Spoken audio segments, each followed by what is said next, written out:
What's the scariest thing that's happened while you were home alone? A car illegally parked under my bedroom window in a dark alley when I was living in the bad part of MTL.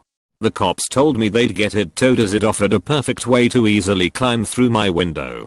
They didn't act fast enough, and that same night I heard a sound while in the living room. I glanced down the hall to my bedroom and could clearly see a guy crawling through the window. I grabbed a frying pan from the counter and hit him straight in the face with it. He fell back onto the car roof and ran away. The police didn't find him. And I moved.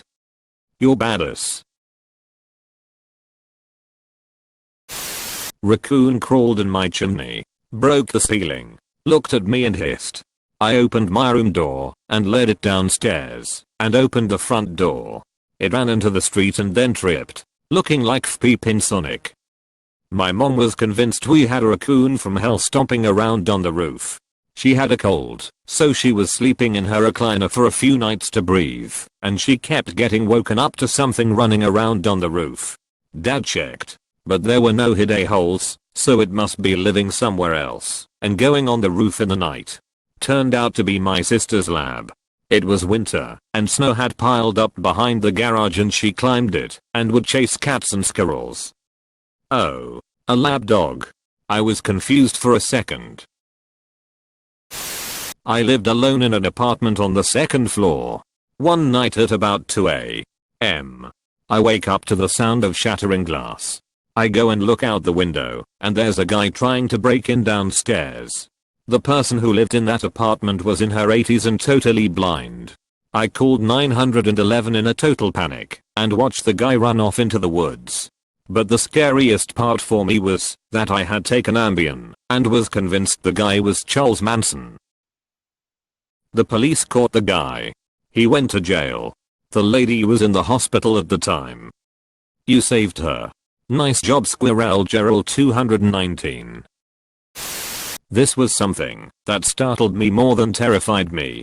I went into my garage to get something when suddenly I hear this commotion in the corner next to my tools. I went over to investigate and shuffled the tools a bit and then almost speed myself. A bunch of bunnies darted from underneath the tools and ran in different directions all over the garage. I almost had a heart attack. I opened the garage's door and they all managed to scatter and find their way outside. This obviously can't match up to what most people have posted here, but it really spooked me at the time. It totally counts if it made your hair stand up on its ends.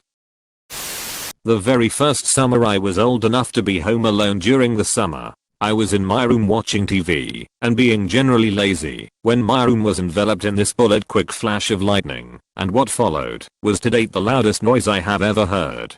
An explosion that shook my house. I was shook for a good few minutes after that thunder roared, but I stayed in bed.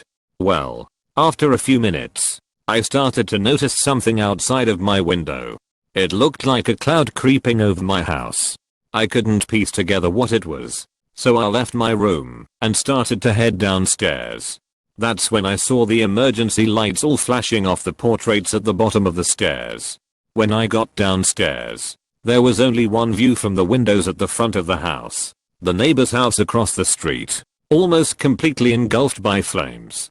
I'm convinced no ghost or thief or thing that goes bump in the night is half as scary as the powerlessness I felt when I realized a storm can just randomly erase your house from the foundation up, and there's not speep you can do about it.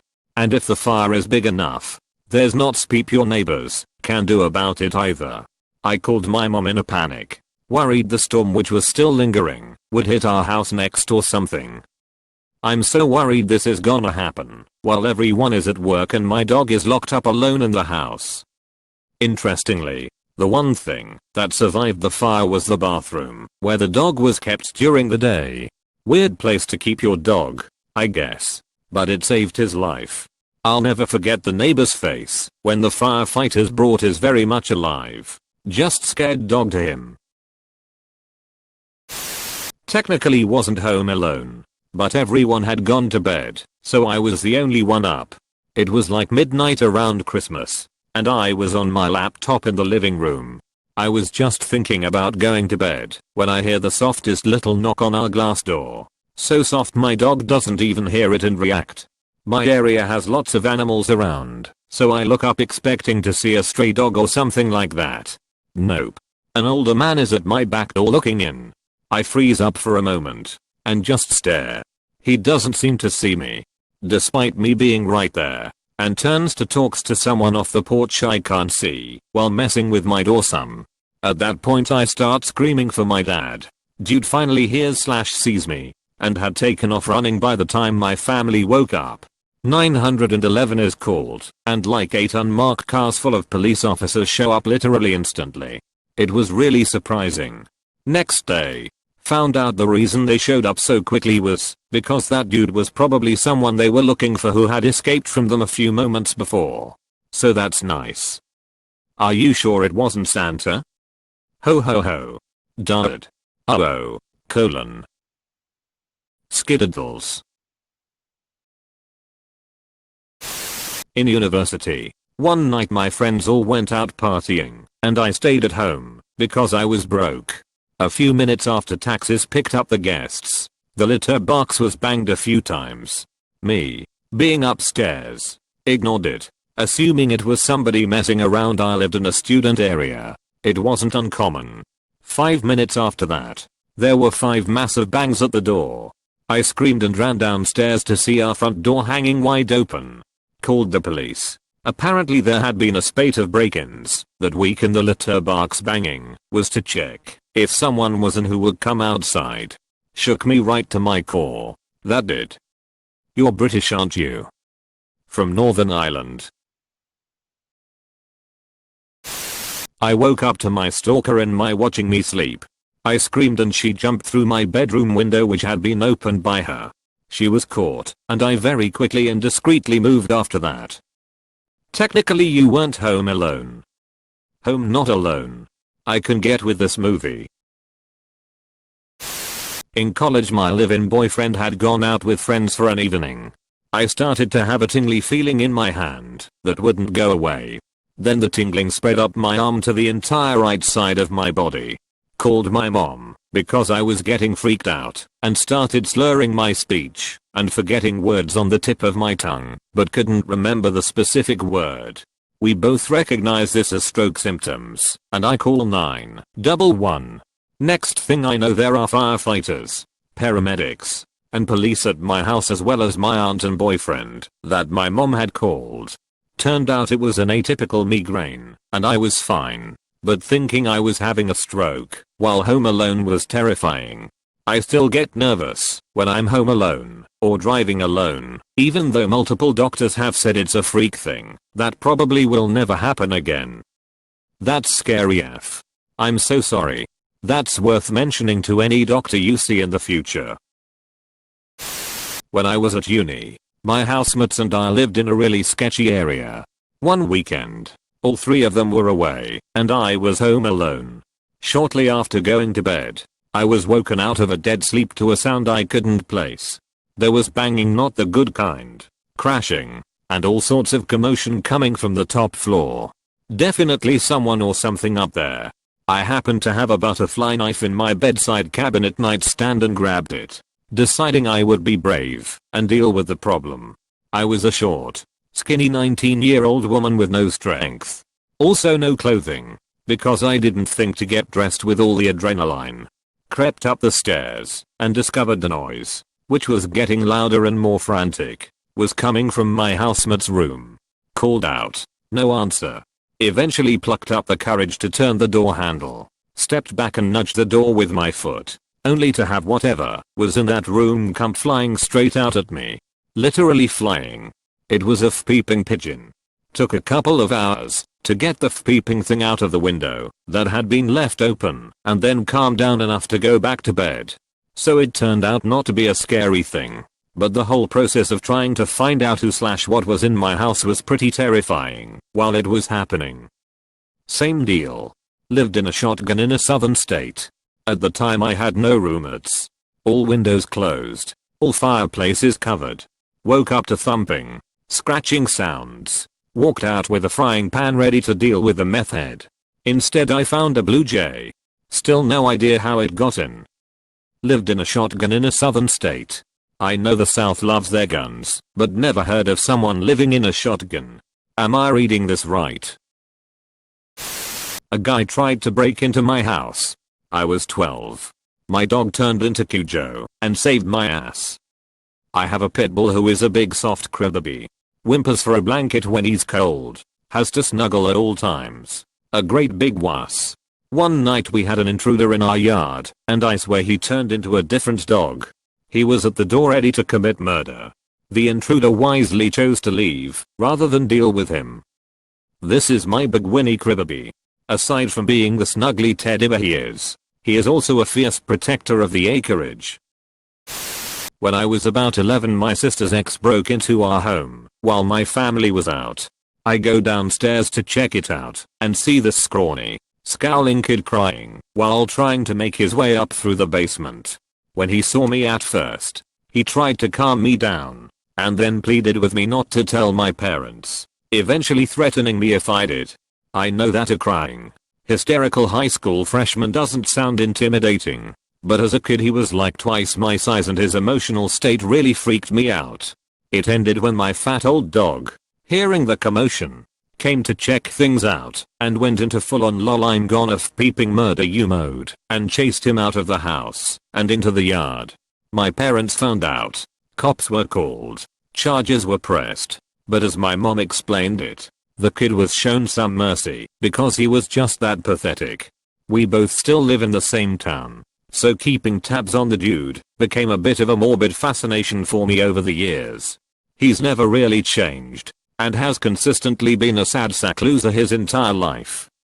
That was the pinnacle of your fat old dog's dog career. This ain't Neopets. His dog didn't have a pet pet. I put my 9-month-old son to bed, went to the living room, and turned on the baby monitor. As soon as it comes on I see a dude hunched over his crib. I guess when I turned it on it loaded the image from when it was last on, which was me bending over the crib. The image was only on the screen for 1 second while it updated, but I nearly speeped myself in that 1 second. This just happened to me just last week. I was talking on the phone while laying across the couch with my head in the arm of the couch. It was completely dark outside. There's a window not a foot behind my head. Someone came up to the window and knocked hard 4 times on it. Of course I screamed like a banshee. I ran like an idiot to lock everything up, and then I checked outside to find nothing. Our cameras caught nothing.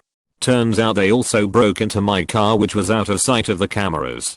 I've come to wonder if they were going to break into the house, only to hear a shrieking person on the other side. We live in a nice upper middle class suburb in Ohio. Last April a 6'4", 300-pound dude walked in my front door and started telling me I know what you did to your wife, and then tried to get me to drive him somewhere. Literally anywhere. Then he started talking a bunch of nonsense ranging from completely nonsensical phrases to uber religious nonsense about the end of days. My son got home from school while I was dealing with this, and I had him call 911 and run to his friend's house. I had left my cell phone out of reach. The cops finally came and arrested him and took him straight to the hospital. I was able to follow up with the police and the guy's mom a few days later when she came to pick up his truck. Apparently he has a history of mental issues and was septic, which made his mental break worse. The police asked if I wanted to press charges since it was legally a burglary, and I obviously declined because the guy clearly didn't have any kind of nefarious motive. My son still has some issues dealing with it and gets kind of paranoid when left home alone. He's 13. It was that moment for him when you realize that you're not immune to bad things happening. Heavy storming while I was at home by myself knocked out the power, and I opted to sleep on my upstairs couch instead of my room because my walls are painted dark colors, so when it's pitch black you can't see your hand in front of your face. My upstairs couch faces the staircase connecting the up and downstairs parts of the house. I'm eyeing at the stairs for hours when I hear a faint female voice. I didn't know what it said, but it continued talking, almost as if it was having a conversation, but very sporadic. It stopped after about 2 hours and I went to sleep at some point. Woke up and investigated my out. It was our Alexa asking to be reconnected. It was like 1 or 2 in the morning, and I was watching TV in my room. Out of nowhere I heard a loud crashing boom sound. I woke up my dad and told him something must have hit the side of the house, since my room vibrated a little. We went outside and saw nothing. The only problem was my cat was on the roof and we have no idea why or how she went up there. We got her down and took her inside. I still don't know what happened. Explosive teleportation. Police breaking in at about 2 AM when I was asleep after a prank call from someone. I'm scared of someone breaking in, so you can imagine my horror seconds before they came into my bedroom, seeing 2 torchlights shining under my door as I woke from the sound of them creeping up the stairs. What kind of a prank call, if you don't mind my asking? My stepdad got drunk and had an argument with his ex on the phone. She told police he threatened to kill himself/someone Akami. He was fast asleep when they arrived. I didn't know he had come home. He was asleep on the sofa, and I had gone to bed early as either of my parents drinking was really annoying. I don't blame the police for coming in. They broke in through the garage and knocked the internal door down. As they were ready to leave I had to make sure the house cats had not been let out. Luckily they were sleeping in the airing cupboard. When they left I had a full-blown panic attack and could not breathe, calling my best friend in Japan, now my fiancé, via my laptop to help me calm down as I knew he would be up.